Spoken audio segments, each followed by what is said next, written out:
जंग से हासिल भले ही कुछ ना हो, लेकिन ये बेहिसाब छीनती है। लोग मारे जाते हैं, शहर खंडहर में बदल जाते हैं, लोग दर बदर की ठोकर खाने को मजबूर हो जाते हैं। ईरान की जमीन पर जो जंग लगातार बड़ी होती जा रही है, उसके नुकसान की कहानी भी कुछ ऐसी ही है।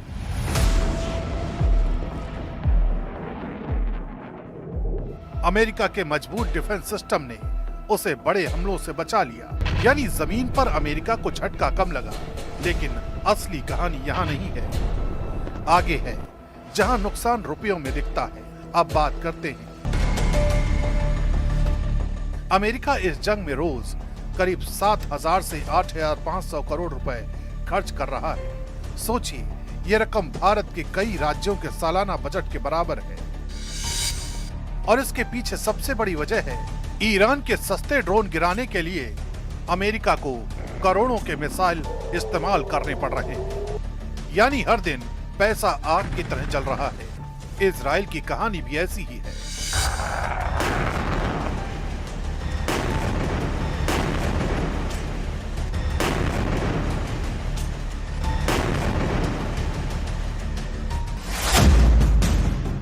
इस जंग में इजराइल को भारी आर्थिक दबाव झेलना पड़ रहा है। रोजाना हजारों करोड़ रुपए डिफेंस सिस्टम और ऑपरेशन पर खर्च हो रहे हैं। आयरन डोम और दूसरे एयर डिफेंस सिस्टम लगातार एक्टिव हैं, जो हर रॉकेट और ड्रोन को रोकने के लिए महंगे इंटरसेप्टर इस्तेमाल कर रहे हैं। इंसानी नुकसान सीमित है, लेकिन पूरी तरह शून्य नहीं। कुछ सैनिक और नागरिक हताहत हुए हैं और कई घायल। यानी इजराइल के लिए भी ये जंग सुरक्षा बनाए रखने की कीमत बन गई है, जो हर दिन और बढ़ती जा रही है। अब ईरान की बात करें तो यहाँ तस्वीर ज्यादा गंभीर है। ईरान को सिर्फ इंसानी नहीं, बल्कि भारी सैन्य नुकसान भी हुआ है।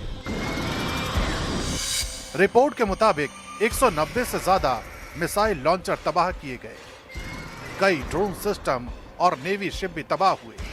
अगर भारतीय रुपयों में समझें तो अब तक का सैन्य नुकसान करीब 2 से 4 लाख करोड़ रुपए तक आंका जा रहा है। यानी ईरान की सैन्य ताकत को गहरा झटका लगा है और इसकी भरपाई आसान नहीं है। तस्वीर साफ है, अमेरिका पैसा खो रहा है और ईरान इंसान और संसाधन दोनों। एक तरफ तकनीक और पैसा है, दूसरी तरफ जनहानि और तबाही। लेकिन सबसे बड़ा सवाल यही है कि अगर जंग लंबी चली तो कीमत कितनी बढ़ेगी, क्योंकि युद्ध में जीतने वाला भी हारता है, बस उसकी कीमत अलग अलग होती है।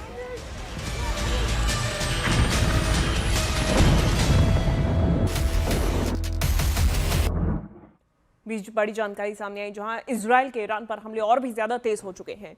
ईरान की तरफ से एक वीडियो जारी किया गया, जिसमें तेहरान में एक विश्वविद्यालय पर अमेरिका और इजराइल के हमलों के बाद के हालात दिखाए गए। और ये हालात आप भी देखिए, कितने भयावह हैं ये हालात। ये मंजर, ये भयानक तस्वीर जो सामने आई है, ये तबाही की तस्वीर है जो कि सामने आई तेहरान पर इजरायली अटैक के बाद में। तेहरान यूनिवर्सिटी में तबाही की तस्वीर देखी गई है। ईरान में जो अब तक आधिकारिक आंकड़ा सामने आया, वो 1900 मौतों का सामने आया है। ईरान में सबसे ज्यादा तबाही देखी जा रही है और इजराइल की तरफ से, यूएस की तरफ से जो संयुक्त अटैक्स किए जा रहे हैं, उसकी वजह से तबाही का मंजर दिन ब दिन बढ़ता ही जा रहा है। तो वहीं इजरायली हमलों की ताजा लहर के बाद में बेरूत के दक्षिणी उपनगरों में भारी तबाही मच चुकी है। बेरूत यानी कि लेबनान, और लेबनान में है हिजबुल्लाह के ठिकाने, जहां पे इजरायली सेना की तरफ से एयर स्ट्राइक बारंबार जारी है, तो दूसरी तरफ ग्राउंड ऑपरेशंस भी चलाए जा रहे हैं और लेबनान पर इजराइल के अटैक्स रुकने का नाम नहीं ले रहे हैं। तो इजराइल दोनों तरफ हमला कर रहा है और जितने भी ईरान के समर्थी हैं,